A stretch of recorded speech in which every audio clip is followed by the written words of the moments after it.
This is a video about how a Dignity and Respect campaign solves employee retention challenges. Stay tuned.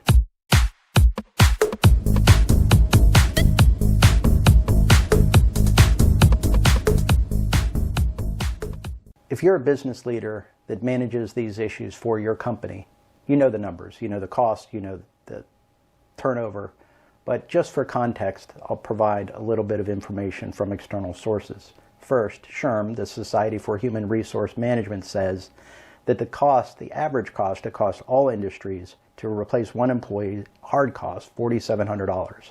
The true cost of replacing an employee is 3 to 4 times salary. So factor in the cost to cover, the time spent for managers and others being involved in the process to replace people, 3 to 4 times salary.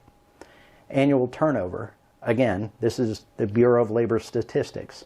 Across all private industry companies, the average is over 50% annually. It's a big problem. Just take an example. Let's say we have to replace 100 people in a year. That 200-person business, 50% turnover, we lose 100 people. SHRM says that the goal for a business should be about 10% turnover. You can't get rid of turnover. People leave for all kinds of reasons. So 10% is a goal according to SHRM for business. A lot of businesses will never get anywhere near that, and some industries have turnover in excess of 100% per year. But just for the sake of putting numbers to the problem, let's say we're talking about we lose 100 people in a year. Our goal of improvement is not the whole 100 people, because we know 10% of those, 20 people, are just a normal part of what's going to happen in a business. So we're trying to replace 80 people. So 80 people times $4,700 is $376,000. If you consider the true cost of hire, it's 3 to 4 times salary. So in our example, we'll say average salary is $60,000. 60,000 times 80 is $4.8 million. Just to look at that as an issue, we're just talking turnover of 100 people, we're talking replacing 80 in a year. $4.8 million is only factoring a one-time salary. If you say 3 to 4 times salary, as SHRM indicates is the true cost, this gets to be a much, much bigger problem. But my point isn't that these numbers are correct for your business. My point is, and you already know this is a big problem. But what causes people to leave? Why do people leave voluntarily? Why do managers get to the place where they ask people to leave?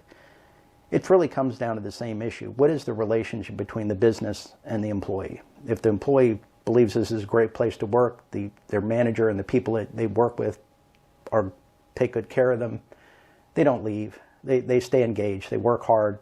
They perform for the business. If they don't like who they work with, they don't like their manager, they're not happy with the business, they're looking for opportunities, and the amount of work that they're going to put in, their discretionary effort, is less than optimal. So it's all the same stuff. To explain this, to put this in context from a dignity and respect perspective, I'm going to talk about a real-life example.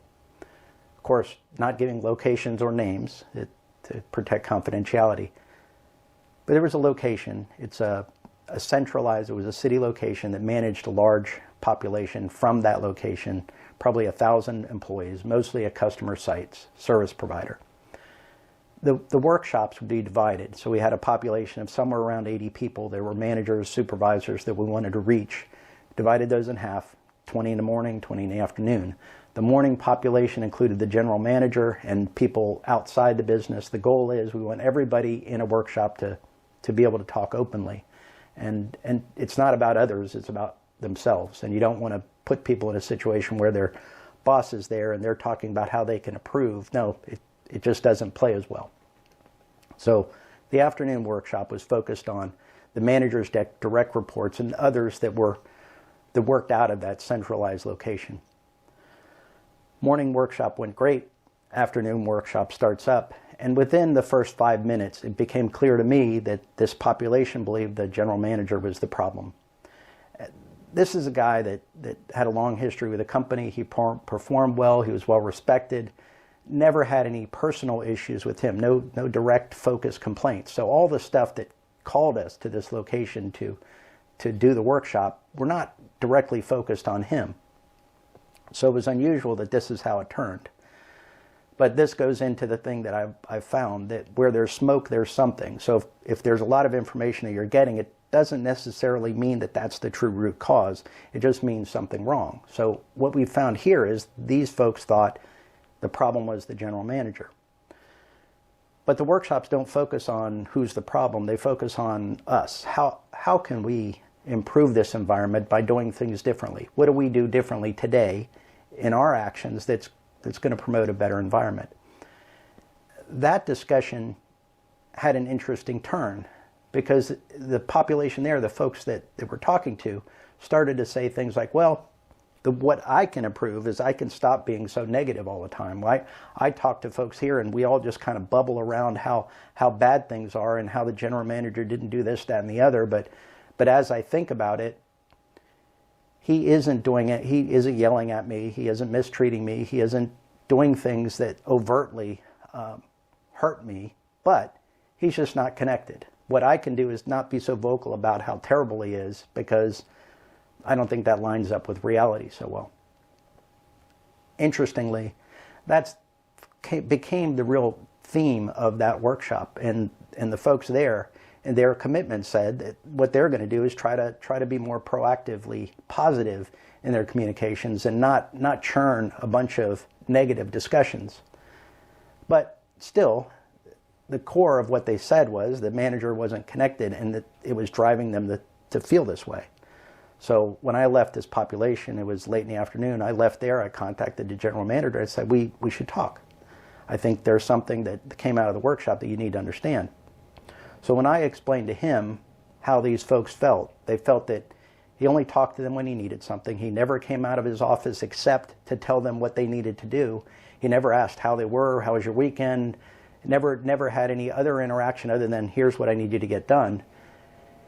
He said, no, I'm shocked, because they're a wonderful team. They perform well. We always get our bonuses. They hit all the numbers. I do this because that's the way my brain thinks. I focus on the details. I focus on the customer relationships, on our performance metrics. And when I see something to be done, I come out, I talk to them, and they get it done. And to me, that works perfectly. But I acknowledge that I've known my brain isn't high on the empathy level of communication, and I need to fix it. It's terrible that these folks feel this way. It's terrible that they don't understand how much I value them because I don't communicate, and I need help. So I shared with him that one of the things that came out of the workshop was that one of his employees was so upset that they were going to give notice, and that this person had a conversation that morning with her daughter, and her daughter said, Mom, what's going on with you? You used to always be the half glass full lady. And now every morning, every time we talk about work, it's all negative. It's just wrong. What's going on? And in the workshop, the one said that I can't do this anymore. I can't work in a place where I'm not appreciated. I can't be in an environment where I don't feel good about coming to work every day, and I'm going to give my notice today. My 2-week notice. I've already made that decision. I can't do this anymore. I need to go do something where I feel more fulfilled at work. And I shared this without giving names. I shared this with the general manager. And again, he was floored. But his approach to fixing that, he had been through the workshop earlier, his approach to fixing that was very much in line with the conversation I had with his team. What can he do to promote an environment of dignity and respect? What he needed to do is be more empathetic, more engaging, demonstrate what is in his mind that he wasn't sharing, that he believes his team is wonderful, they do a great job, he can't think of having a better team, they work together for years, and he's sorry for not letting them know that. So the conversation ended with a phone call to the HR director. We talked about resources, we talked about training. He was on board with doing whatever needed to be done to be able to demonstrate to his team that he cares about them. He needed to fix the problem, and he was on board for it. But then he asked one more thing. It's like, can you facilitate a discussion tomorrow with the team to introduce this issue, our discussion, so that I can talk to them? And of course, I said yes. I stayed overnight. And I went back to the office, pulled the same group together in the same conference room and said, hey, here's what I did. I met with your boss last night. We had this conversation. He was shocked. He wants to talk to you, and he wants to share the solution. So he comes into the room, he stands in front of his team, and he says, first off, I want to say I'm sorry. You're an amazing team. You do a great job. You perform well. You do everything I ask you to do. And I understand that you don't know how I feel about you and that I haven't been communicating well.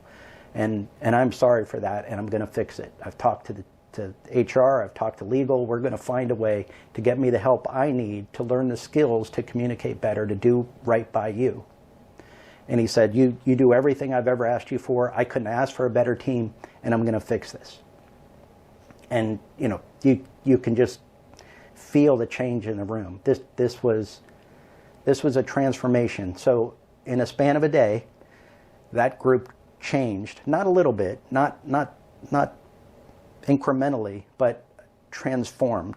That environment went from one of the top 10 in the company, from hotline calls, negativity, all the bubbling complaints, to when I went to my team 6 months after the workshop and said, hey, what's going on with that location? They paused. And they paused because they were very on top of things, but they hadn't heard about that location in so long. They had to pull up the records, and he said they're completely off the radar. All the things that existed were gone. We don't have anything there anymore. There's nothing. What happened is they changed the environment. When they started looking differently, they changed the environment. It's back to when they see this clearly, they can't unsee it. Similar to when someone sees, you talk about people that say, I wish I wouldn't have seen that, and they can't get it out of their head. Well, it's that way, but in the context of dignity and respect, it's positive. Once they see the power they have to drive a difference in their environment, everything is different. And they can't go back. They can't switch that off. So from that day forward, how does dignity and respect solve employee retention problems? You now have a whole environment of managers that are thinking from the perspective of, what can I do to promote a dignity and respect environment in my workplace? That's how they're going out. That's the idea, the concept that they take away from this, and they start living it. And they live it because it's what they want. They want to live in that environment, and they see the value in it. It changes everything. It's fun to come to work. It's good to be there. They like the people they're working with. They understand them better. And they learn to treat people as people would like to be treated. So this general manager understood he wasn't treating them the way they would like to be treated. And he changed. He fixed it.